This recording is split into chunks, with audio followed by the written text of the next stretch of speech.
Hello everyone, welcome back to my YouTube channel VSF new recruitment. इसका notification out हो गया है and यदि आपने नहीं देखा है तो आप इसके ऑफिशियली वेबसाइट पर जाकर भी देख सकते हैं, या तो आप मेरे टेलीग्राम ग्रुप पर मैंने इसके नोटिफिकेशन को शेयर कर दिया है, तो आप जाइए और BSF का जो न्यू रिक्रूटमेंट है उसका नोटिफिकेशन मैंने अपने टेलीग्राम पर डाल दिया है। आप लोग जल्दी से देख लीजिए जाकर, ठीक है। तो क्या है BSF group B sub inspector SI work JE SI electrical and recruitment 2022 online form.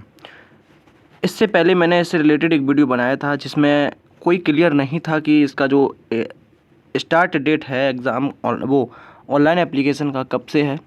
लेकिन क्या हुआ है कि इसका जो ऑनलाइन जो डेट है वो पब्लिश हो गया है एंड इसका जो ऑफिशियली वेबसाइट है उस पर इसका नोटिफिकेशन भी पब्लिश हो गया है। कब इसका एग्ज़ाम होगा, कैसे एग्ज़ाम होगा, फिज़िकल क्या होगा एंड आपका पेपर में क्या क्या सिलेबस आएगा, तो इसके बारे में आज ब्रीफिंग के साथ में डिटेल से मैं आपको बताने वाला हूं। तो वीडियो को एंड तक जरूर देखना एंड वीडियो थोड़ा बड़ा रहने वाला है क्योंकि बेसिक में जानकारी आपको सभी मिलने वाली है। एक भी डाउट आपका इस वीडियो के बाद में नहीं बचने वाला है, ठीक है।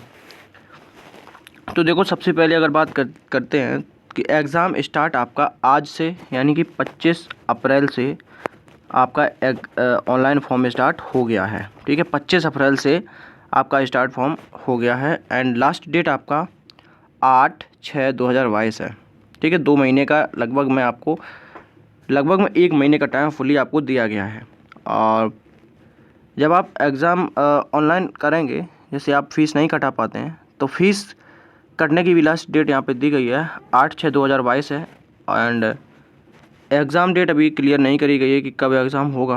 मान लीजिए कि एग्ज़ाम आपका 3 महीने बाद आपका एग्ज़ाम होने वाला है इसका, ठीक है। तो इसमें अगर हम जनरल OBC एंड EWS वालों की बात करते हैं तो यहाँ पे उन्हें 200 रुपये पे करने पड़ेंगे इस फॉर्म को भरने के लिए। अगर हम SC ST की बात करते हैं तो SC ST वालों के लिए 0 रुपये है, उनके लिए कोई भी फीस मैंडेटरी यहाँ पे नहीं है, ठीक है। एंड फीमेल कैटेगरी के लिए भी यहाँ पे अगर बात करी जाए तो कोई भी फीस नहीं देनी पड़ेगी। एंड अगर हम मिनिमम एज की बात करते हैं तो यहाँ पे मिनिमम एज कोई नहीं बताई गई है कि मिनिमम एज। लगभग में अगर बात करी जाए तो मिनिमम एज आपके 18 होनी चाहिए, ठीक है।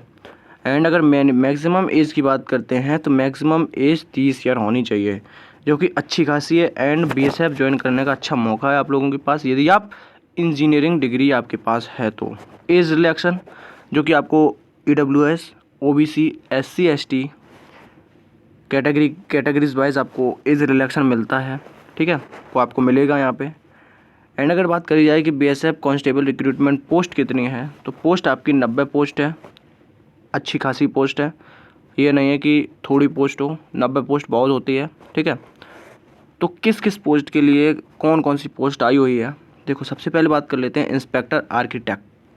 इसके लिए एक वैकेंसी है एंड अगर इसकी हम एलिजिबिलिटी की बात करते हैं तो बैचलर डिग्री यानी कि आपके पास बैचलर डिग्री होनी चाहिए आर्किटेक्ट के लिए, ठीक है। तो ये है आर्किटेक्चर, ठीक है, तो ये लिखा है।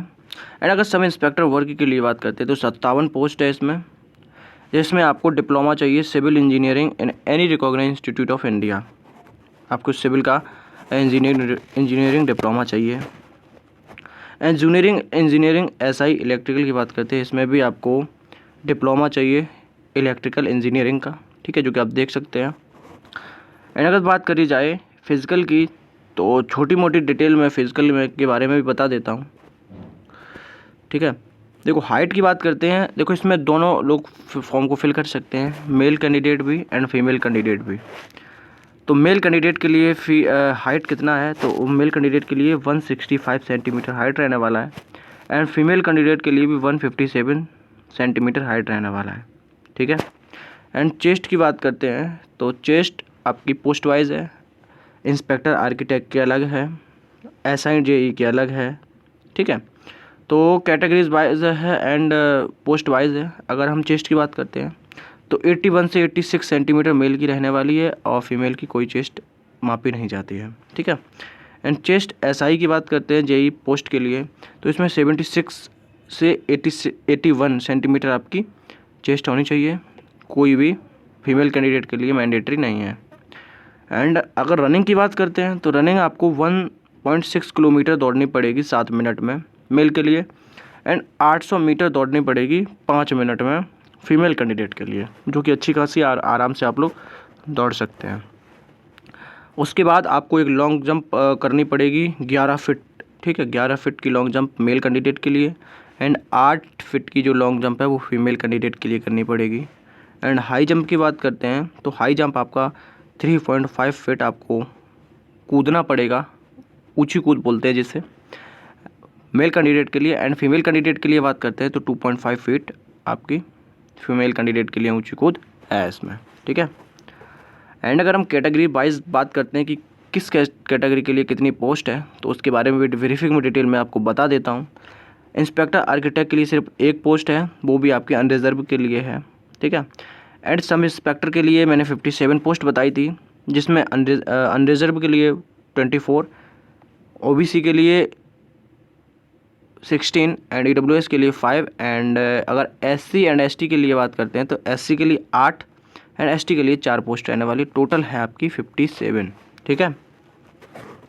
एंड अगर हम जूनियर इंजीनियरिंग ऐसा इलेक्ट्रिकल के लिए बात करते हैं तो 16 है अनरिजर्व के लिए, 4 OBC, 4 EWS, 5 SC and 3 ST के लिए है, टोटल पोस्ट है 32। यहाँ पे अगर होल पोस्ट की बात करते हैं 90 पोस्ट है, एंड कैटेगरीज वाइज जो कि आपने देख लिया है, ठीक है। चलते मैं आपको बता देता हूँ इसके नोटिफिकेशन में क्या क्या दिया गया है। तो नोटिफिकेशन को सबसे पहले डाउनलोड कर लेते हैं, एंड चलो सीधे आपको नोटिफिकेशन की तरफ ले चलते हैं। उसमें नोटिफिकेशन में आपका सिलेबस भी पता चलेगा, मेडिकल के बारे में बताएंगे, एंड फिजिकल के बारे में भी दोबारा से आपको बताने वाले हैं, ठीक है। तो देख लेते हैं हम। तो आप देख सकते हैं ये है इसका ऑफिशियली नोटिफिकेशन, ठीक है। तो इसमें जो शॉर्ट में जानकारी वो आपको बता देता हूँ, क्योंकि जो आपका नोटिफिकेशन है वो बहुत ज़्यादा बड़ा है। आप देख सकते हैं लगभग में 26 पेज का है। जो मुझे अच्छा लगेगा आपको बताने के लिए वो मैं बता देता हूँ, ठीक है। सबसे पहले पोस्ट के बारे में आपके साथ में डिस्कस कर चुका हूँ, ठीक है। और एक बात नोट करके बता देता हूँ कि इसमें जो वैकेंसी है वो बढ़ भी सकती है, घट भी सकती है, ठीक है। जो सभी नोटिफिकेशन में दिया जाता है कि वैकेंसी टेंटेटिवली रहती है, यानी कि इंक्रीज़ भी किया जा सकता है, डिक्रीज़ भी किया जा सकता है, ठीक है, सिचुएशन के अनुसार में। एंड उसके बाद नेशनलिटी की बात करते हैं तो आप इंडिया के सिटीजन होने चाहिए। डिस्क्वालिफिकेशन आपकी शादी नहीं होनी चाहिए, एक प्रॉब्लम रहता है डिस्क्वालिफिकेशन के लिए, इसमें लिखा गया है, जो लिखा है वही मैं आपको बता देता हूँ। Who has entered into a contracted a marriage with a person having a spouse living, who having a spouse living has entered into or contracted a marriage with other person shall be eligible for appointed under these rules, ठीक है। जो कि आपको पता है, notification को पढ़ लिया होगा, इतना अगर लाइन मैंने पढ़ा है तो आपको समझ में आ गया होगा, ठीक है। एज लिमिट की बात करते हैं तो मैंने बता दिया है, इंस्पेक्टर आर्किटेक्ट के लिए 30 ईयर से आप छोटे होने चाहिए, and sub inspector and junior engineer के लिए बात करते हैं तो यहाँ पे आपका 30 ईयर तक तो है, आपका कंपलसरी 30 ईयर तक है, लेकिन आपका जो मिनिमम एज है उसको दर्शाया नहीं गया है इसमें, ठीक है। एज रिलैक्सन जो कि मैंने आपको बता दिया था, age relaxation ST and SC के लिए 5 ईयर का, ओबीसी के लिए 3 ईयर का, एक्स सर्विसमैन के लिए भी 3 ईयर का, एक्स सर्विसमैन ओबीसी के लिए 6 वर्ष का, and ex serviceman SC and ST के लिए 8 वर्ष का यहाँ पे एज रिलैक्सन भी आपको मिलने वाला है, ठीक है। अगर आप गवर्नमेंट सर्वेंट हैं अनरिजर्व के लिए हुआ rendered not less than 3 year regular and continuous service as on closing date, तो आपको 5 ईयर का यहाँ पे आपको एज रिलैक्सन मिलने वाला है। अगर आप गवर्नमेंट सर्वेंट ओबीसी के अंतर्गत आते हैं तो आपको 8 ईयर का मिलने वाला है, एंड गवर्नमेंट सर्वेंट अगर आप एससी एंड एसटी के अंतर्गत आते हैं तो आपको 10 ईयर का एज रिलैक्सन भी मिलने वाला है, ठीक है। अगर आप जैसे स्वतंत्रता सेनानी होते हैं या शहीद हो जाते हैं, उनके लिए भी यहाँ पे कुछ रिजर्वेशन दिया गया है, 5 साल का उनके लिए भी है, एंड 8 साल का जो children independent family with killed the communal riots of the year 1984 Gujarat rights of year, ठीक है, जो मिलता है एज रिलैक्सन इनकी शहीदों के लिए एंड स्वतंत्रता सेनानी के लिए, वो भी आपको यहाँ पे एज रिलैक्सन दिया गया है, ठीक है। एंड इसके बारे में बता चुका हूँ कि आपका जो मिनिमम वेट है वो 50 किलोग्राम होना चाहिए मेल कैंडिडेट के लिए, फीमेल कैंडिडेट के लिए यहाँ पे 46 होना चाहिए, ठीक है। इससे अगर कम हुआ तो फ्रेंड्स आपको दिक्कत हो सकता है, ठीक है।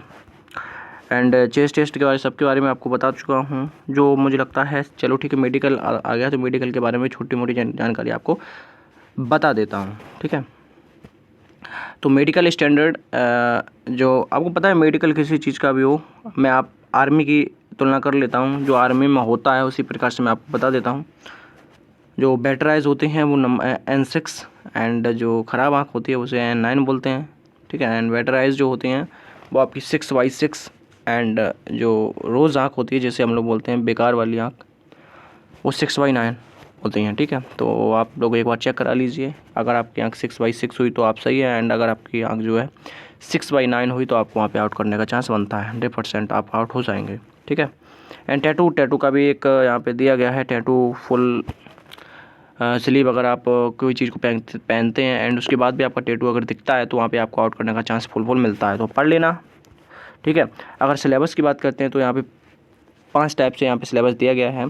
जनरल इंग्लिश में भी आपके 10 क्वेश्चन पूछे जाएंगे, जनरल अवेयरनेस में भी आपके 10 क्वेश्चन पूछे जाएंगे, रीजनिंग में भी आपके 10 क्वेश्चन पूछे जाएंगे, एंड आपका मैथ में भी आपका 10 क्वेश्चन पूछे जाएंगे। प्रॉब्लम रहता है टेक्निकल सब्जेक्ट, जैसे जिस स्टेट से आप बिलोंग करते हैं तो उस स्टेट से आपके 60 क्वेश्चन आएंगे और वो भी 1 नंबर का ही क्वेश्चन होगा। टोटल समय की बात करते हैं तो यहाँ पे 2 घंटे रहने वाले हैं और 100 मार्क का पेपर यानी 100 क्वेश्चन है, 2 घंटे टाइम है, आराम से आप लोग कर सकते हैं, ठीक है।